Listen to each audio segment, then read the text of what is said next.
नमस्कार दोस्तों, हमारे आज के वीडियो में हम बात करने वाले हैं किस तरह हमारे विदेश मंत्री श्री एस जयशंकर जी ने अपने 5वें रशियन दौरे पर न सिर्फ ट्रेड बल्कि यूक्रेन को अफगानिस्तान का हवाला देते हुए इनडायरेक्टली बहुत ही बड़ी सीख दी है।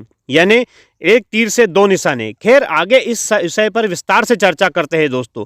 दरअसल दोस्तों, अभी हाल ही में अमेरिका में होने वाले मिड टर्म इलेक्शन में बाइडेन बाबा की पतलून लगभग ढीली होने वाली है। यानी इनका पलड़ा लगभग हल्का और गिरता हुआ नजर आ रहा है। वहीं इस बात को देखते हुए बाइडेन बाबा ने खूब आग लगाने से जब काम न चला तो अब ये बन गए शांति दूत। यानी यूक्रेन को अब शांति समझौते की सलाह दे रहे हैं। कहते हैं भैया अब बहुत हुआ, अब युद्ध बंद कर दीजिए। खैर, अमेरिका की यह आज की आदत नहीं है, पहले भी अमेरिका यही करता आया है। किसी भी देश को किसी गंभीर समस्या में धकेलने के बाद लास्ट में अपने हाथ वापस खींच लेना, क्योंकि इन्होंने अफगानिस्तान में भी बिल्कुल यही खेला खेला था। वही खेला आज यूक्रेन के साथ खेल रहा है। दरअसल दोस्तों, आपको थोड़ा अफगानिस्तान के बारे में बताऊं, क्योंकि आज हमारे विदेश मंत्री श्री एस जयशंकर जी ने यूक्रेन को नसीहत देते हुए अफगानिस्तान का जो जिक्र किया है और उसी की आड़ में अमेरिका को भी छुपे अर्थों में जो खरी खोटी सुनाई है उसका तो कोई जवाब ही नहीं है दोस्तों। दरअसल दोस्तों, अफगानिस्तान का एग्जाम्पल जयशंकर जी ने दिया, उससे बेस्ट एग्जाम्पल शायद और कोई दूसरा हो भी नहीं सकता था। क्योंकि दोस्तों, अफगानिस्तान भी किसी समय एक अच्छे और खुश देश की तरह उन्नति की राह पर अग्रसर था, किंतु उसकी खुशियों को नजर लगी अमेरिका की। क्योंकि शायद आपको याद होगा 1919 में अंग्रेजों की गुलामी से आजाद हुए इस देश पर मोहम्मद जहीर शाह ने 1973 तक बहुत बढ़िया शासन किया, किंतु उसके बाद दाऊद खान जो इनके सेनापति थे उन्होंने तख्ता पलट कर दिया और इनका शासन खत्म कर दिया और खुद शासक बनकर बैठ गया।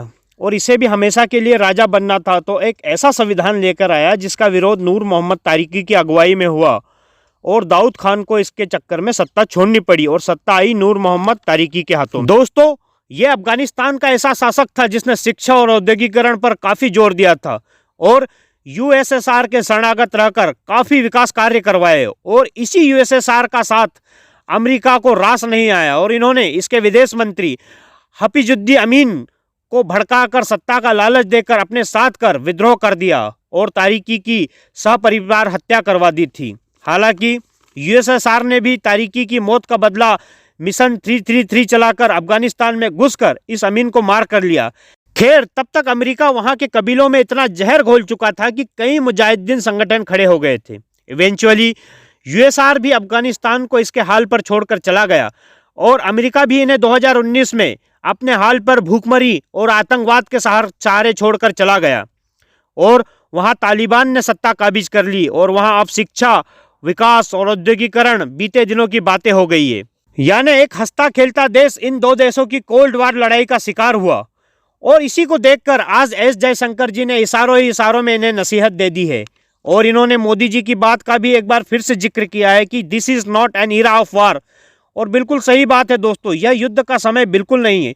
युद्ध के घातक परिणाम हम महाभारत से लेकर सेकंड वर्ल्ड वार तक देखते आए हैं। युद्ध चाहे छोटा देश हो या बड़ा महाशक्ति हो, सबको बराबर चोट पहुंचाता है। दोस्तों, आज की वीडियो में बस इतना ही। आशा करता हूं आपको यह वीडियो पसंद आया होगा, तो प्लीज आपका प्रेम मुझ पर बरसाइए और मेरे चैनल को सब्सक्राइब व शेयर जरूर करिए।